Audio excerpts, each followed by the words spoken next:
What up, guys? Welcome to Paradigm Review Show. Oh man, I guess my name is still Ross Flair from last time when we did Dark Side of the Ring.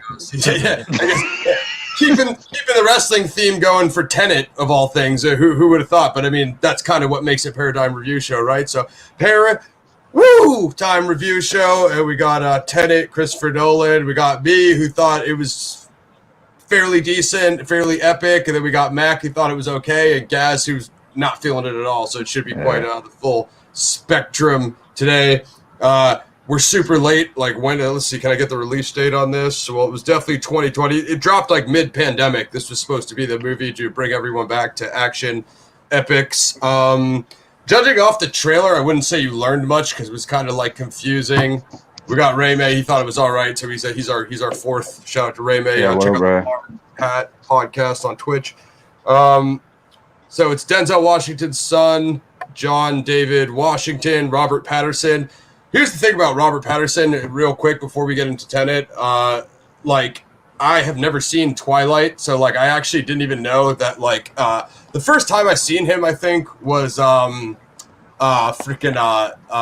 Rover. You know what I mean? And I didn't even know that he was the Twilight guy. So the first work I ever saw from him was pretty good because The Rover was epic, right? So I was like, yeah, his character was solid in it. So I was just like, my boy was like, hey, dude, that's the Twilight guy. And I was like, well, I've never seen a Twilight movie. So if you wouldn't need to ask me how he did, it might be a crazy surprise. I agree, Ray May. It might be a crazy surprise to you guys on a channel that reviews hardcore R-rated grindhouse action sci-fis that I have never seen a Twilight film. So vampire teen romance drama, did he do good in it? Did he do bad? I don't know, but Ray May agreed he's good. I'm a little worried about him as Batman. Ray, I'm not gonna lie to you because Batman is sacred ground, and if it's Whackman, you're gonna be coming on with us and hearing all about it, my man. So just be careful. You don't want to pull a Gaz when he co-signed. Which one was that you did? Was it Rise of the Skywalker, Gaz, or Rise of the Skywalker? It was pre-released in Gaz's defense. So. To go off that tangent, Robert Patterson, you guys know who he is. John David Washington. I thought the acting was pretty solid in this film. I like Christopher Nolan. Obviously, Dark Knight, the best comic book movie ever made. I didn't think Inception is really Chris Nolan's best work, but I do like that movie. I think it's just middle of the road for him. Nah, but you gotta agree though. Tenet just pretty much goes with that same idea of human consciousness and the puzzles of the mind. That's pretty much Nolan's style. In most cases in his movies and all that, starting with Memento. Go back. Memento's fresh though. I like Memento. Memento's fire. Yeah, the backwards movie. That is for sure the backwards movie. So So. Hey, the source material of Tenet, I think, is fire. The whole ancient, basically device concept, I think that's amazing. Was it executed properly in this film? Well, that's what we're going to get into. But source material-wise, Tenet could be one of the sickest movies ever. I think if they cut it down, I think if it had a hard R. The problem is it's too long, 2.5 hours. The first time when you're trying to figure out the plot for the first time on the first watch, I was really in, almost with that kind of Daniel Craig style James Bond, complexity of Skyfall and the Spectre, those kind of films. I was totally getting that espionage vibe, which I like. You know what I mean? But on the second watch, as I was telling you guys, because I saw it in the theater the first time, and it was pretty fire. And just. Other than the sound mixing, Chris Nolan, you fired your sound guy halfway through the film because you can't hear the dialogue through the first 2/3 of the film. So other than having the worst sound mixing I've ever heard on a Hollywood film, I don't know if where's he from? Britain. So obviously they shot it out here. So I don't know what the issue was there, guys. But yeah, very much. Other than that, you know what I mean? I think, but yeah, you know what I mean? On the first watch, I was pretty into it, trying to figure out what was going on and stuff. But when I watched it the second time at home, was not exciting because, for one, I kind of already knew what was going to happen and stuff. But I did want to see a couple scenes over again. I mean, I do think there's some well shot stuff. The way that they do the whole backwards in time movement, you know what I mean? The car sequences and some of those fights are going to break down. I did like that. Was there enough of it? Was was the film too long? I don't know. You know what I mean? That's why Gaz is here. So we'll break it down for him. And there's one other thing I want to get into too. So all I knew, he was like a CIA agent. Like the trailer didn't tell you anything, right? Because it was just a bunch of cars blowing up backwards. So what's going on, right? So you turn the movie on, armed with only one word, Tenet, and fighting for the survival of the entire world. A protagonist journeys through a twilight world of international espionage on a mission that will unfold in something beyond real time. And the mission to prevent Andrei Sator, a renegade Russian oligarch with precognition abilities from starting World War III.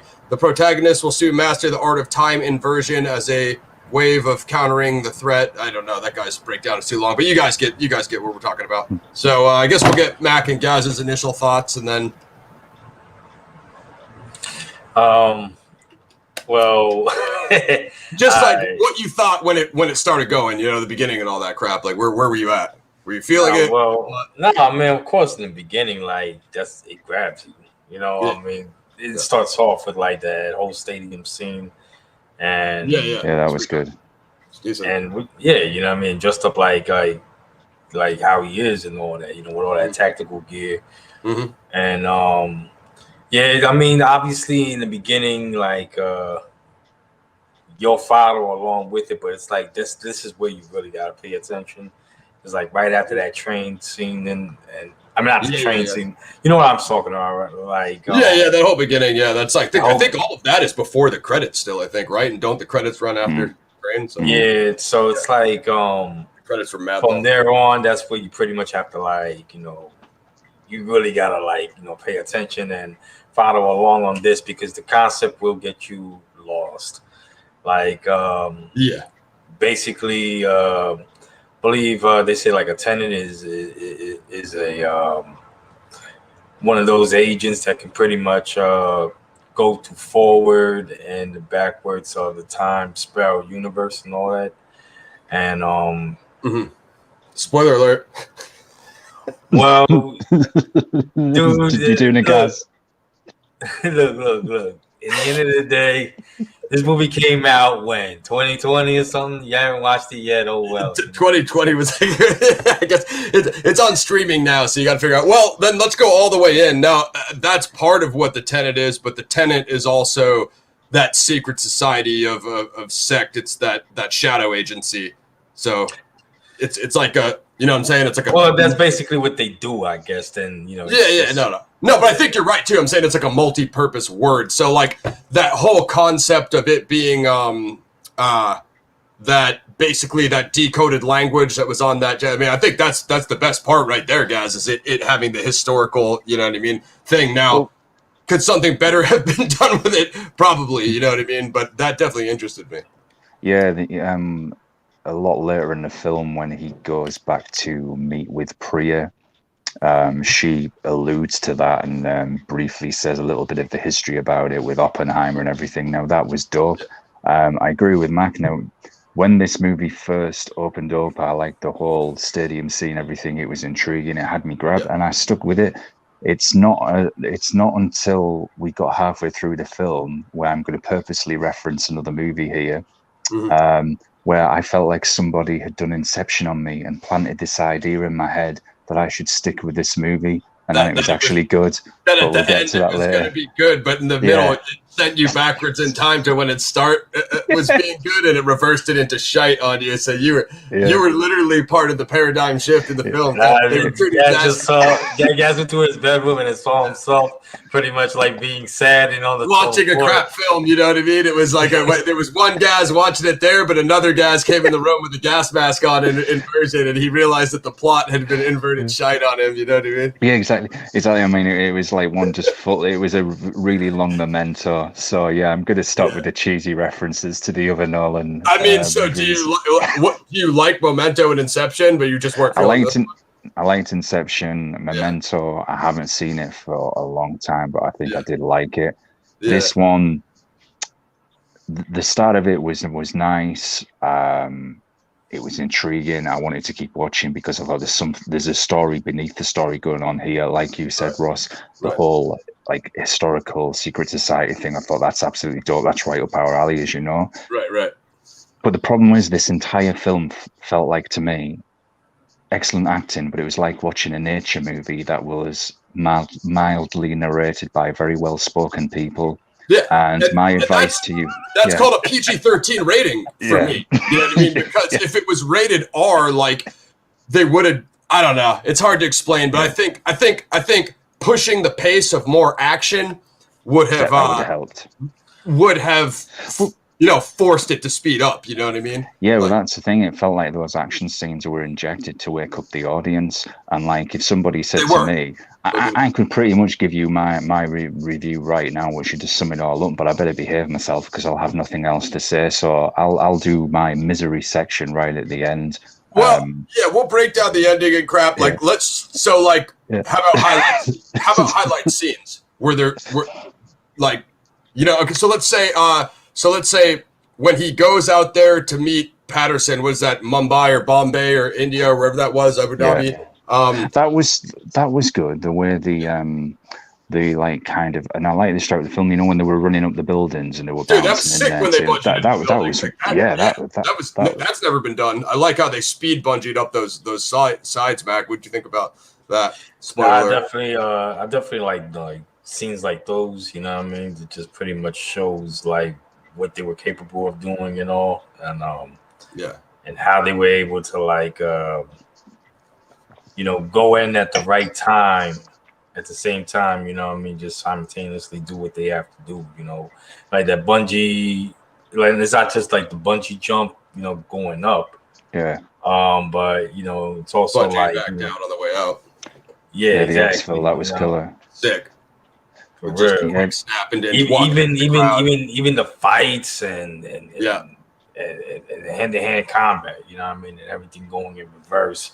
At the same time going forward and all that, with like going at the same, muscle movements and how they punch and dude, like it's insane, just watching stuff like that. The action was for sure good. So like we'll get to those fights. So when they get up there, he checks him. They think that he's tracking the arms dealer to try to get to Andre. I don't know if it was plutonium or what was he after? Some chemical? I don't remember. But freaking I think it was plutonium, I think. When he gets up there, or some other precious metal that they were doing to make the plutonium, right? It was plutonium. Yeah. So they get up there and it's not the guy who is posing to be the arms dealer, it's not the husband, it's the wife. Was that like a woke twist, or was that supposed to be good?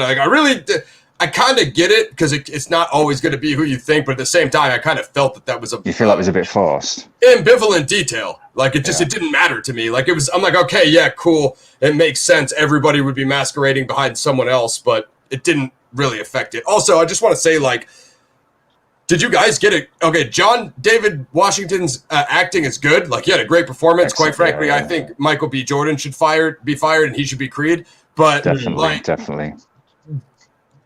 I didn't get any reason for why he was doing it. You know what I'm saying? Like other than like they told him you got to save the world. We recruited you to save the world, and if you don't, World War III is going to be a time traveling, world-ending war.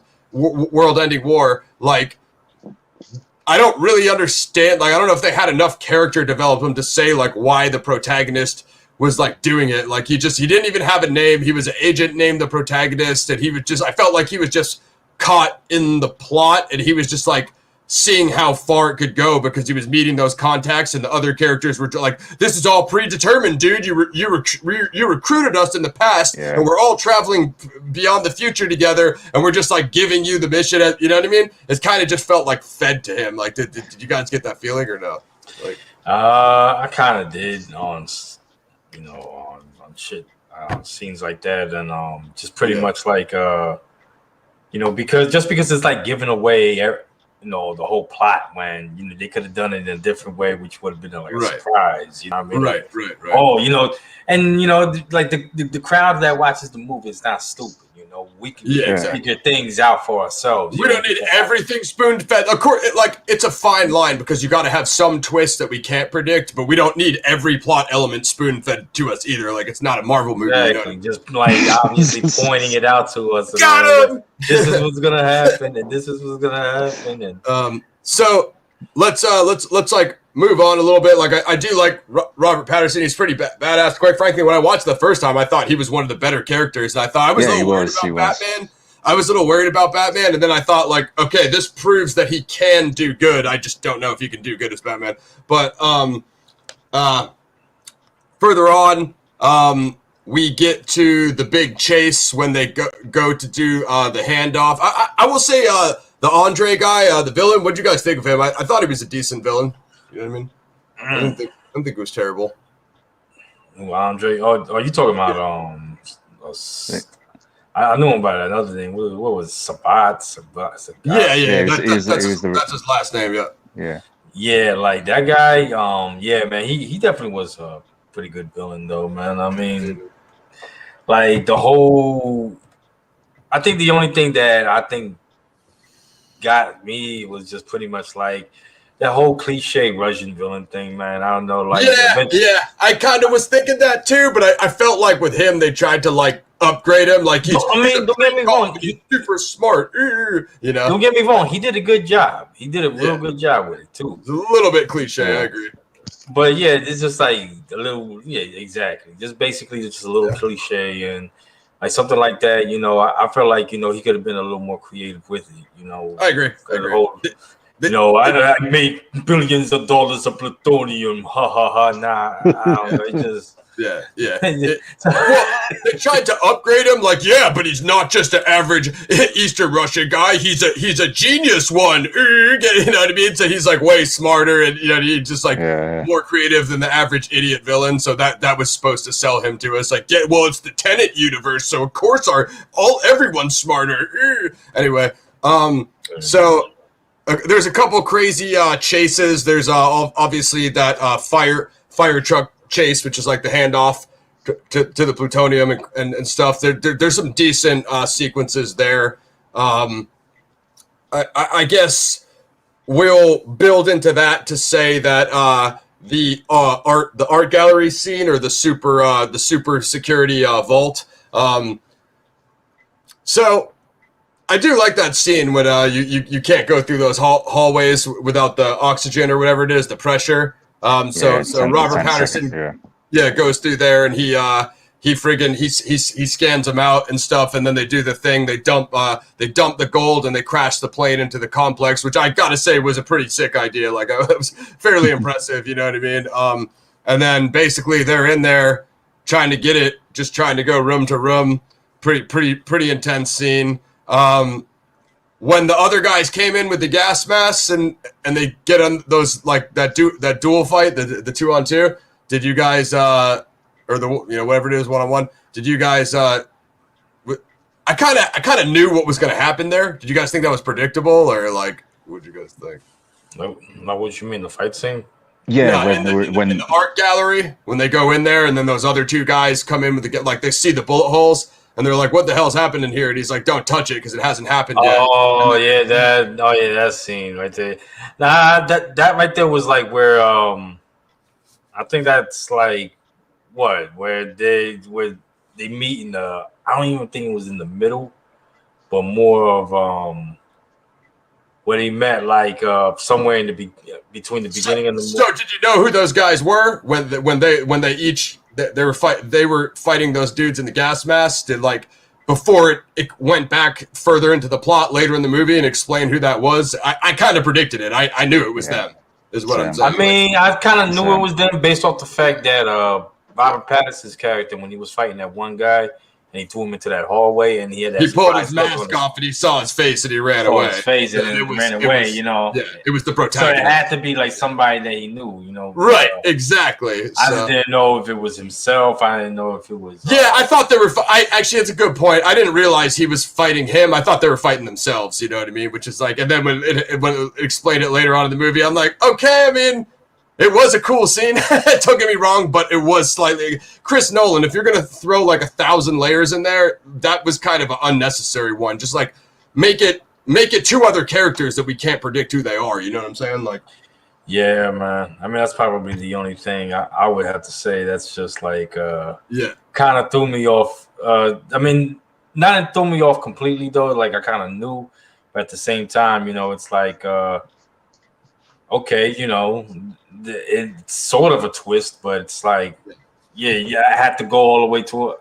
I don't know. I really don't know how to explain it, man. It's like just the whole concept of like, time reversal and then everything going forward, but then having to go back. Well, I'm going to get to that. We don't need to explain the time travel right now. Like we're still just going through scene by scene. You know what I mean? So also there's that third layer in that same scene when Andre shoots his wife and the protagonist has to save her. So then they take her across like in the outside of the airport. So it's like it was cool how there was multi layers there. So yeah, so the fire truck scene when they try to do the steal and the handoff is pretty sweet.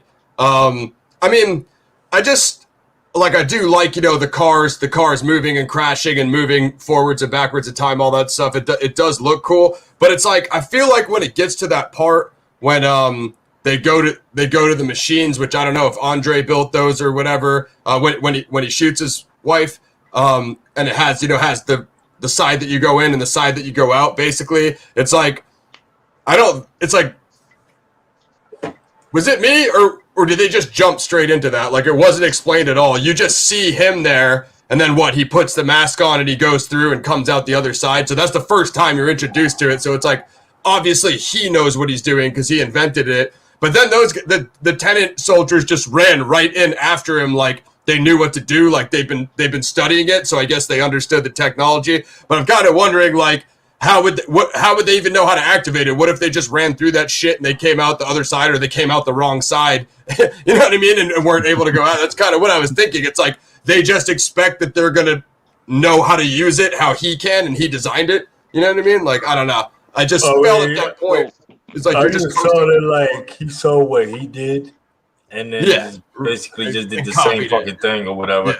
But the thing is, like, as for activating it or whatever, I thought like he might have just left the machine on and just ran out because he ran away. He was going to be pursued, and that could make some sense. Other than that, though, I wouldn't know how. Yeah, well, I'm thinking like he wouldn't put any kind of like fail-safe to stop people from coming after him. Like if you're a freaking Russian super terrorist, like.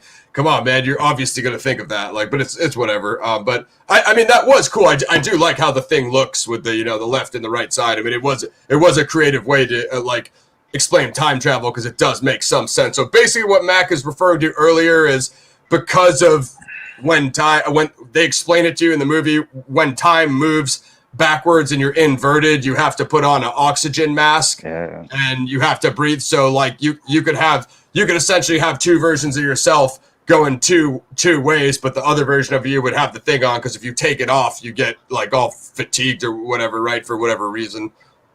Yeah, I'm guessing because of the air moving, in a different way.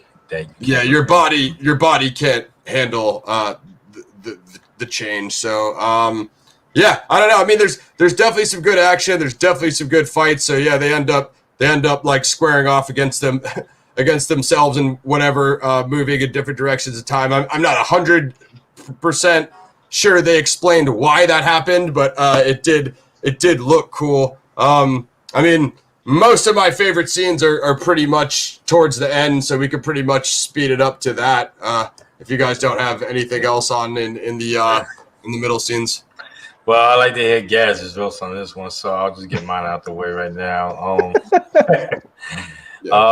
Pretty much it's for the end. I don't know, man. I think it could have been a little better, man.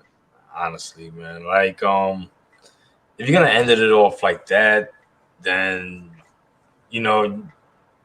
I say like have some sort of like symbolism of what you're talking about throughout this whole movie in the end, because look how Inception ended. It ended with that little freaking pin top, whatever, on the table or whatever. Yeah. And that was supposed to be like the symbolism of his wife and all of this stuff, and if he was dreaming or not. But in something like this, in Tenet, I thought it had a little symbolism at the end, just to explain the purpose and the goal of the whole movie. Then I think it would have been dope. But Well, I think it did though, didn't it show the that cryptogram, whatever that thing is? It's like the sigil. It's like that Tenet sigil, and Yeah, but it didn't explain enough, or it didn't explain too well. Yeah, I agree. But it does like hint something. You know what I mean? And I think like I think it was that what you're talking about. I think it was called the Sabar Square, something like that. The Sabar. Yeah, exactly. Yeah. Which basically like has like these letters and all these. Yeah, like you said, the cryptic like lettering and all. Yeah, it's like a cipher. It's like either some sort of sigil or cipher, and it's like this kind of like unbreakable multi-language that is supposed to, I don't know what, encompass multiple language, or like a Rosetta Stone kind of thing, but more mathematical and complicated. Pretty much. So I think that's supposed to be the equation. What were you saying, guys? Yeah. I was just going to ask Mark, do you think this was a bit of the problem with the explanation and ending of the movie, that because it was predictable, I kind of saw this coming, expected it? It's like what you said, Ross, to the scene in the art gallery. I thought the same, I know who these are.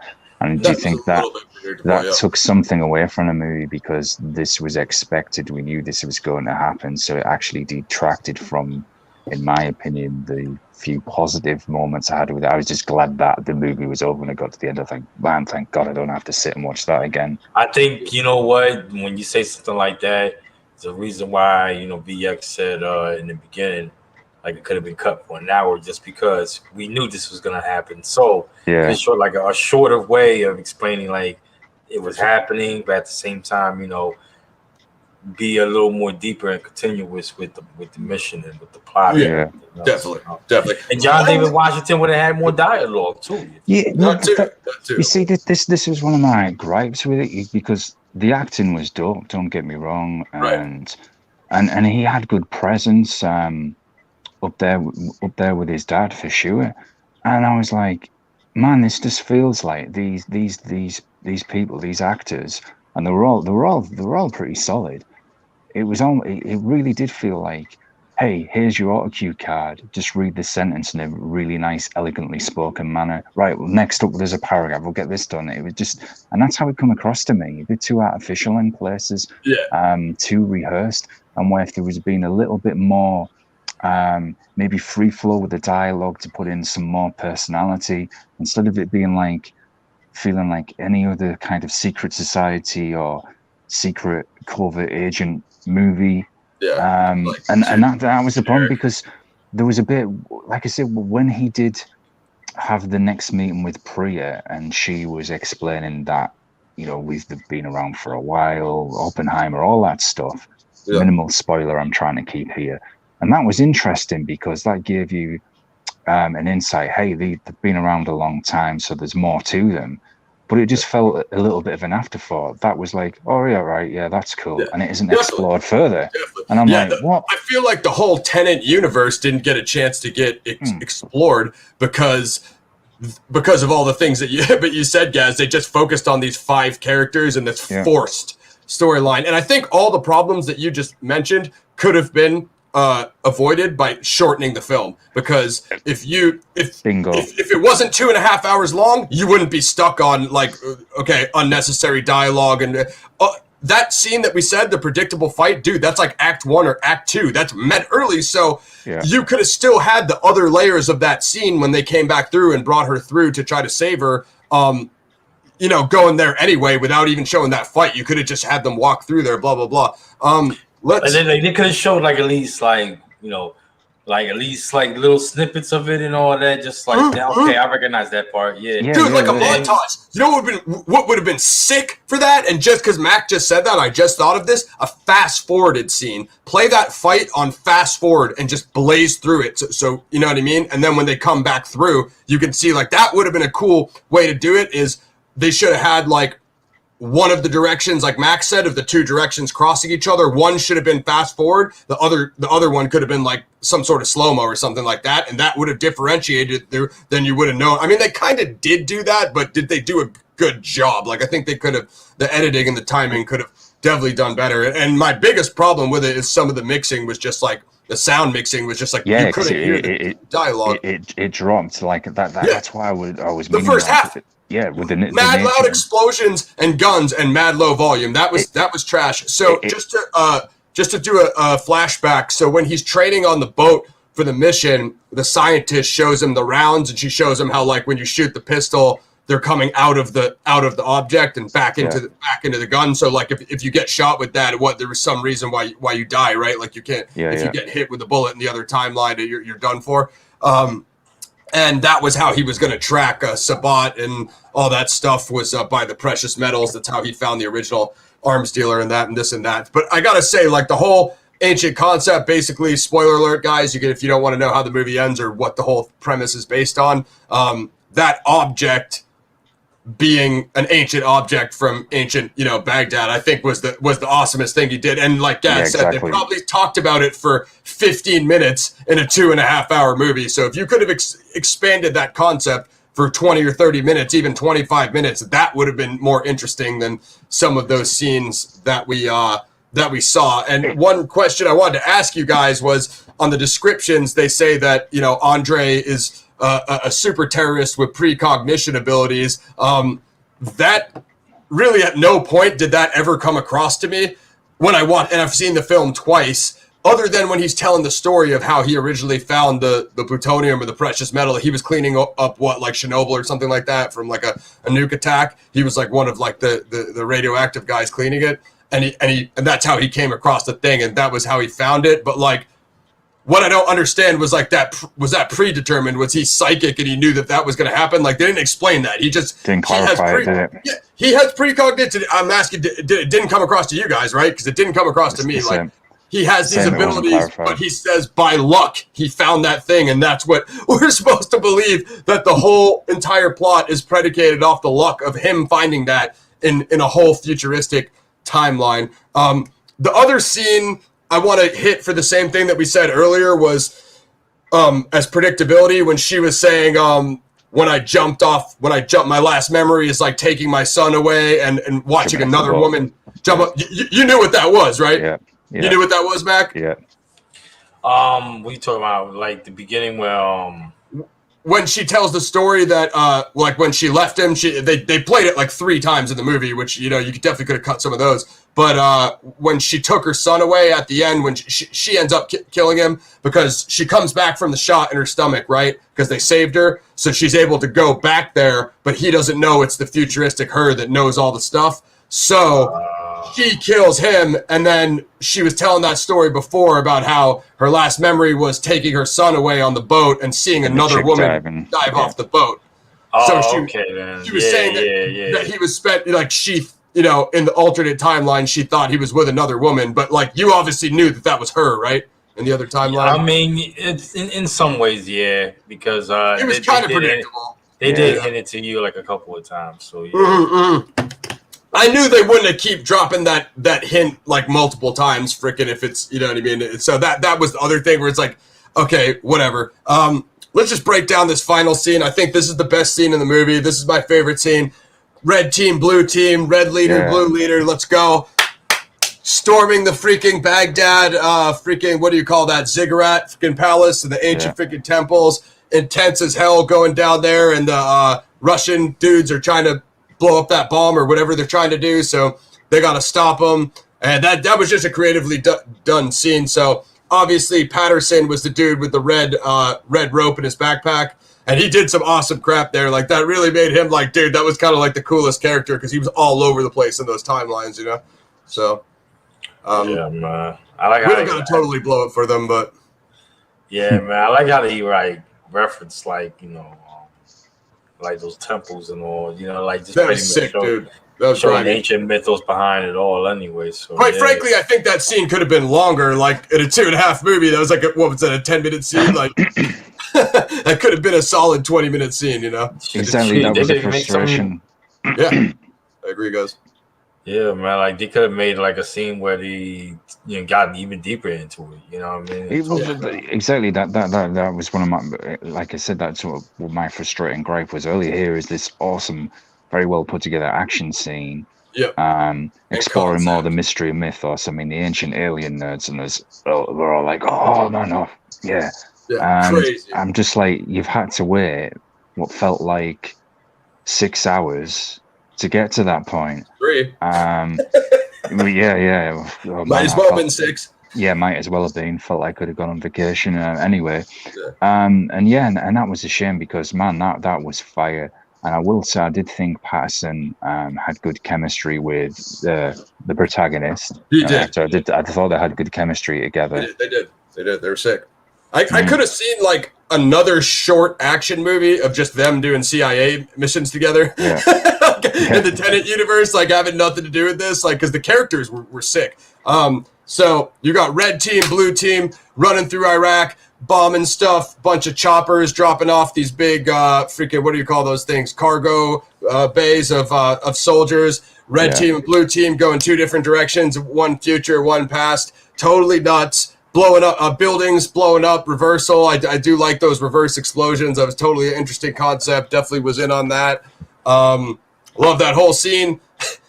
I will say I want to run this ending by you guys when they pull them out with the freaking rope and they're holding onto the thing and they just pull them out of the exploding temple and they're like all 3 of them are holding on to it. Like, what do you guys think about what happens like after that when they pull it out? Because it's like that seems like a little odd to me. Like, I don't know. I don't think I don't know. That's what it seemed right there. Like, I don't know. Like, it didn't really catch much notice to me just because, like, I was still trying to figure out, like, half of the movie. Yeah, for sure. Well, you know what part I'm talking about, guys. Yeah. It felt a little bit. Actually, it felt a little. I thought it was a bit predictable. I saw it coming. Was it unnecessary how like that one dude goes to grab it? Does he pull a gun on him? But then they talk it through. He's like, He's like, nobody move. I'm gonna take it with me, brother. And then it created conflict. I thought when there shouldn't have been. And then I think isn't it Patterson who says, "Then I'm gonna go with you. Hold up." And and as he's taking it with him, that dude says, "Right." Kind of, I still will look for you, but keep your distance. If I find you again, I'll kill you. Yeah, and Patterson, that's stupid freaking. What was the point of that? That totally threw me off because he pulls a gun on him, then they talk it through, and then instead of him just taking it, they decide to split it among the three pieces, which that part made sense. Go ahead. And there was no hint at there being any underlying kind of agenda in the dynamic between them. They all seem to get on very well. If you're going to do that, then give us a reason why this guy has all of a sudden turned on his 2 teammates. And I didn't like he's working for another, like he's with Andre or he's working for another org, Exactly. And I feel it didn't do that. And I'm like, no, man, this doesn't, like you said, it feels a bit off. They've just put this in, like it feels a bit forced to put this in there to create unnecessary conflict. Exactly what I thought. It was just Nolan being Nolan. Like every scene has to take a turn. It's like, bro, no, it doesn't. Like, and like Gaz said, he's talking crap, and then they agree with each other, and then he said, "But if I ever see you again, I'll kill you." I'm like, what is the point of saying that, dude? I'm like, kill him now, shoot him now, and make something happen and end the movie. Kill him now!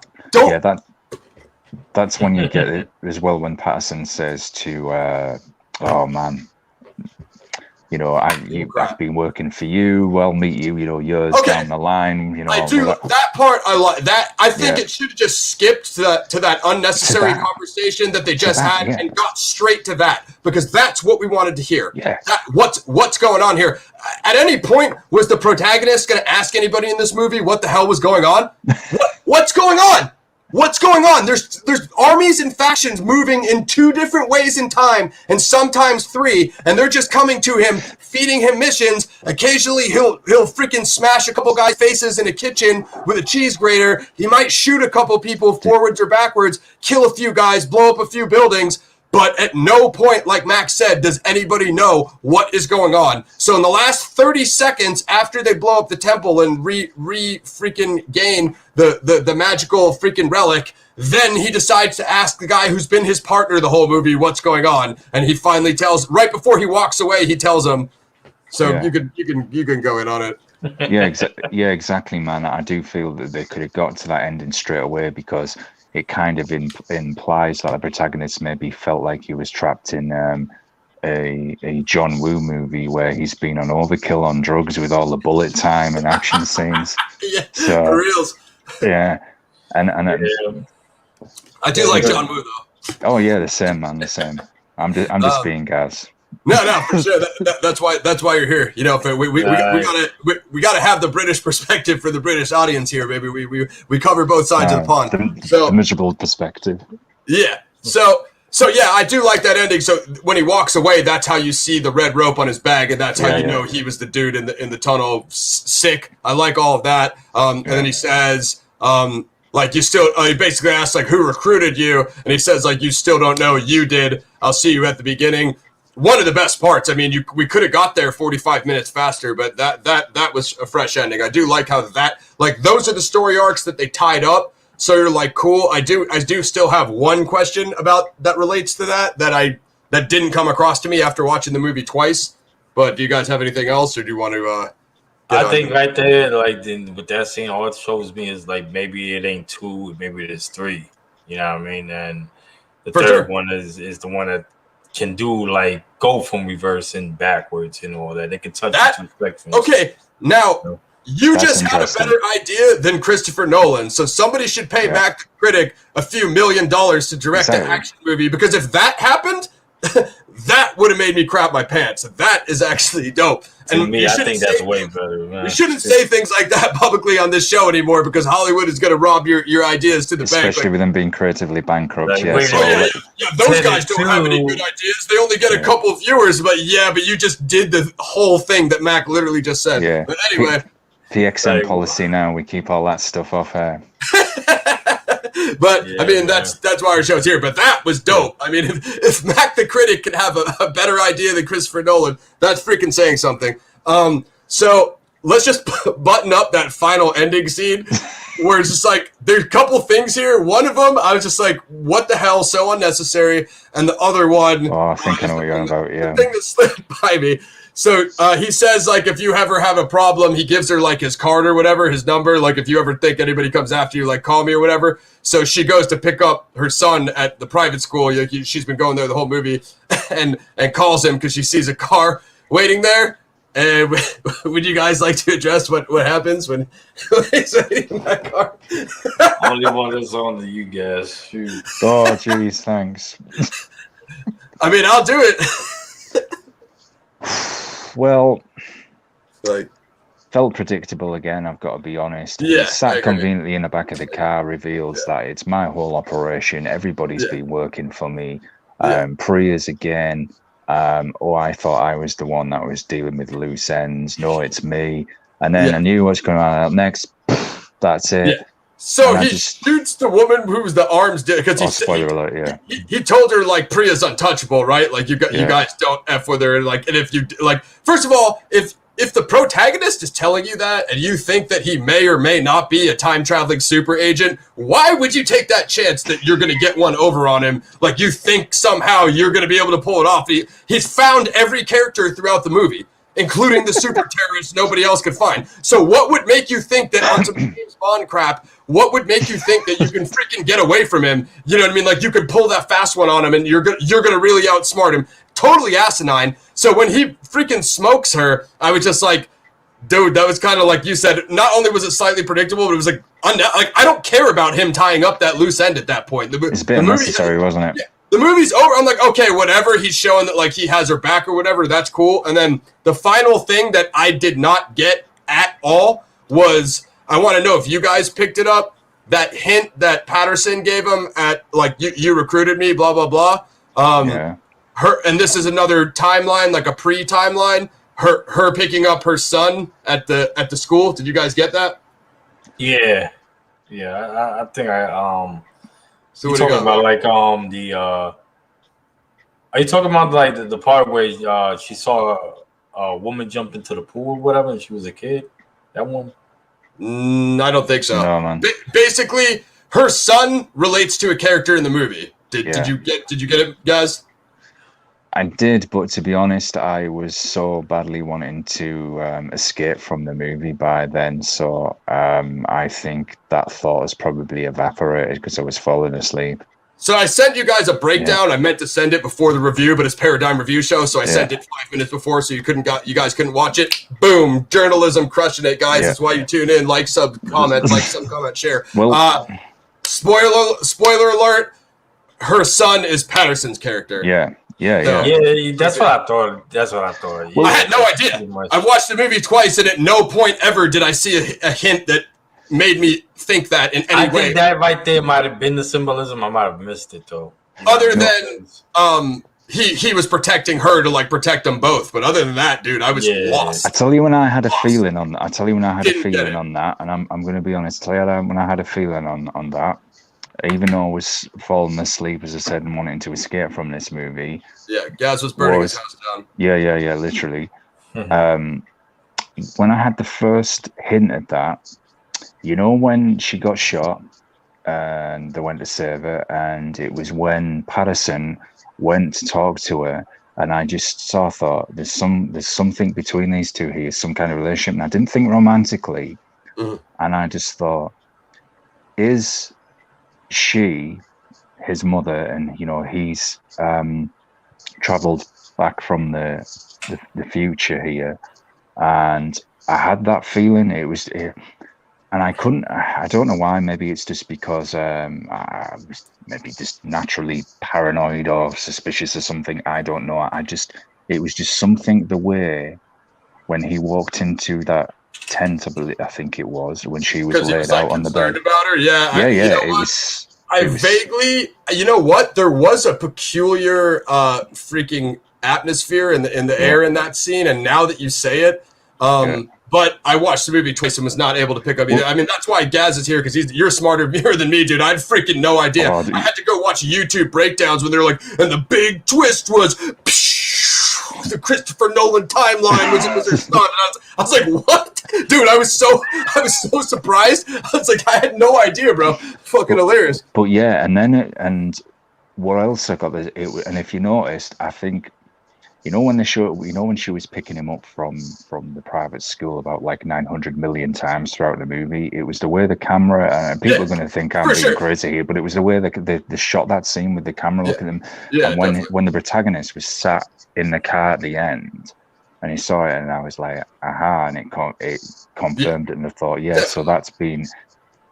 So again, this movie, don't get me wrong, I didn't hate it, guys, and it's full of interesting moments. I just felt could have been explored a little deeper, and definitely if the length was cut down, I agree. It would have made it. So it would have made it had a little bit more thickness to it. Go in on it, dude. Roast it, kill it. That's why you're here, dude. Yeah, and if you're and the problem is, folks. I mean, I can give you, before we even get to ratings, but I'll sum it up like this: we're gonna do ratings. Just watch the last 15 minutes of this movie. Save yourself from misery. Don't sit there for 3 or 4 hours, because it really feels like that, where you're having to develop a mental migraine. Because believe me, you'll get one. Just watch the last 15 minutes.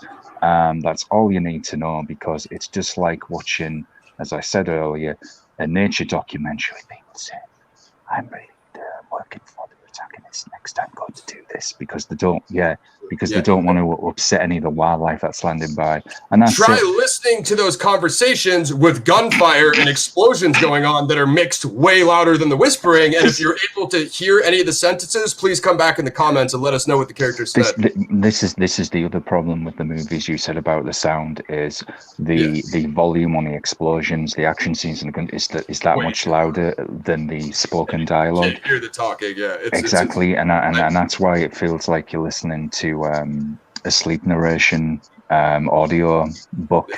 I don't know how that happened on a major freaking studio film. Like, it does, and it's bad because it was COVID. They were like, dude, nothing's out, but the sound mixing is not done, and they were like, we have to get our money. You know. I do think. Sorry, one of my. Yeah, grandfather clock. It was just a Big Ben clock there. So because they've slept me out the Tower of London again. Yeah. I do think one of my favourite scenes, as you said, when they were in the art gallery, and even when the guy was explaining how if we prioritize keeping all of the goods here for our clients, you've got 10 seconds to get out. The way they were explaining that set it up, the whole action scene, That was sick. fighting themselves, who are Running you? through, holding their breath in the hallways, and trying to get through the doors. That was sick. That was awesome. And you see, so don't get me wrong, folks, this really does have some good moments. It's ambitious. It's just overly too long. The sound issues, some predictable some great parts. directing, angles, and just. So sadly, by the time you get to the end of this movie, man, it just feels so much of a chore. You've forgotten the parts that you did enjoy, and then ultimately, I'm absolutely bored. For real. And it's sad, man. How about the speedboats when they did the races, or was that like the Italy or the Aegean or whatever? Yeah. I thought I liked the way it looked. I mean, those are some beautiful scenes. Did you mess with those ones, Mac, with the boats? Very James Bond. I mean, the boats were pretty good. I mean, like added a new change of environment when it came to the combat scenes and pursuits, boat scenes and all that. So maybe a little too long. I'm not sure because he was just like hobnobbing with like with those people. So it was a little weird when he was staying. I don't know. I mean, it was cool. I was into it, but I was at the same time I was like, dude, it's a 2.5. Like it was really the James Bond thing where like he just goes to another country and blends in with their like oligarchy, and it was just like what is going on? So let's get to ratings. Tenet has a 7.4 on IMDb. I went and fixed that for him. I gave him an 8. I'm in on the action. The action was fire. I don't even watch PG-13 movies, at all. But I'm a Chris Nolan fanboy. I do want to see John David Washington again. Patterson's cool with me. He's got a couple in my book, this and The Rover. Mac? Yeah, for this one, I'm going to have to give more of a 7.5 out of 10. Mm-hmm. Like, John David Washington, I did like him in Black Klansman, and pretty much man. And this is another role I like seeing him in and all that. Yeah, he's fine. Something like he's dope. His first take on action for what it seems like, man. I like, and I'm gonna be real with you, like throughout that whole film and all that, man. Like when I found out he was Denzel's son. I could just hear like Denzel's voice come out of his mouth or whatever, dude. He has his mannerisms, doesn't he? Dude, he has his mannerisms. He has everything about his got the swagger as well, man. What if you put the backwards bullet pistol to Patterson's head? It's like, I didn't know you like to get wet, though. You know what I mean? But who are you? Calling his dad's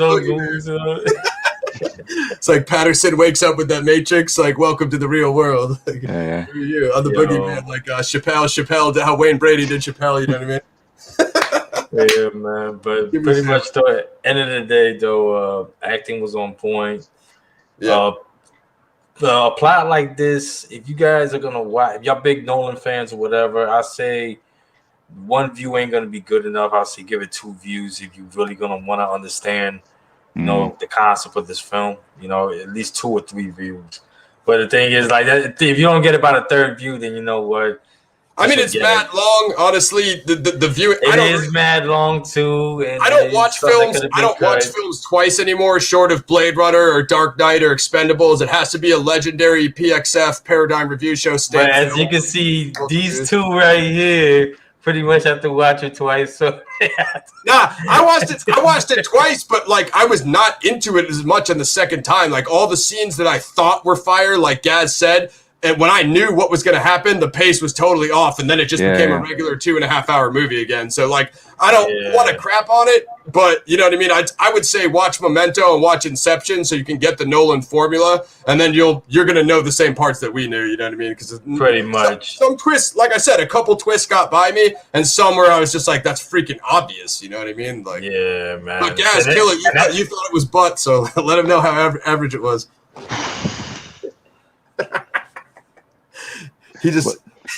I'll give it this. In its defense. Okay, I'll leave it like this. Acting is completely on point. Acting is really good.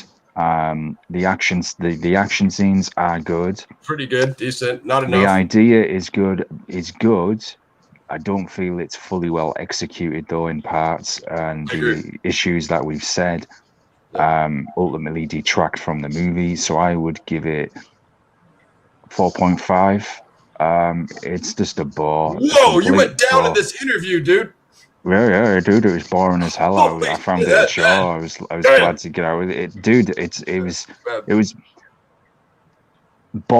as bad as watching Army of the Dead and Mortal Kombat. That's how bored I was with it. Oh yeah, speaking of, I gotta finish the Honest trailer for Tenet. If you think it was butt like Gaz, you could skip the whole movie and just watch the Honest trailer. Hilarious. And also the Army of the Dead Honest trailer. Continue, guys. Yeah.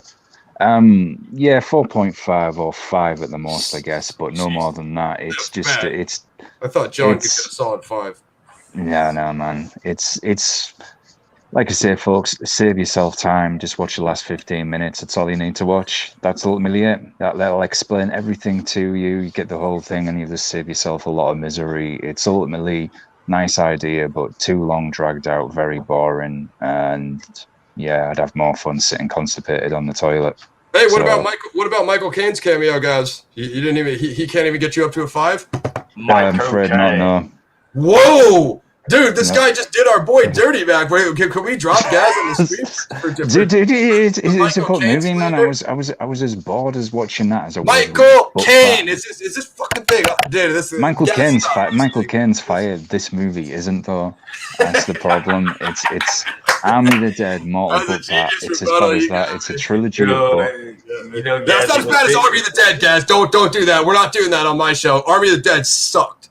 So yeah, Army of the Dead's the worst. And in fact, I think Army of the Dead's actually worse than Blockbuster. That's how bad Army of the Dead is. Way worse. It was the worst. What up? I think we're pretty much out of here. What do we got coming up, guys? Raymay, can we get you back for Castlevania 4, bud? Can you get up on Castlevania for me, please? I'm trying to get you guys on the Invincible. Ray, do you still have your Prime, guys? Raymay wants you guys to watch Invincible. Yeah. There's another one, and I forget now. Oh, he didn't F with Castlevania, dude. This guy's damn. Raymay, I can't see the chat because I'm on the cell, dude. But there's another show that's dropping on Netflix.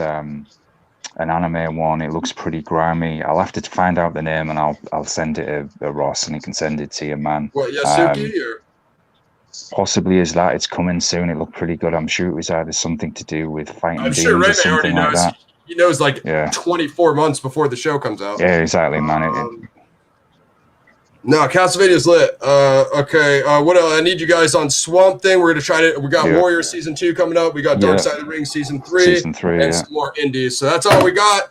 Shout out Raymay, Bar Hat Cast. Shout out Dub Official. Shout out Alphabetic PXR. It's everybody who came through. Yeah, what about got some stuff coming up.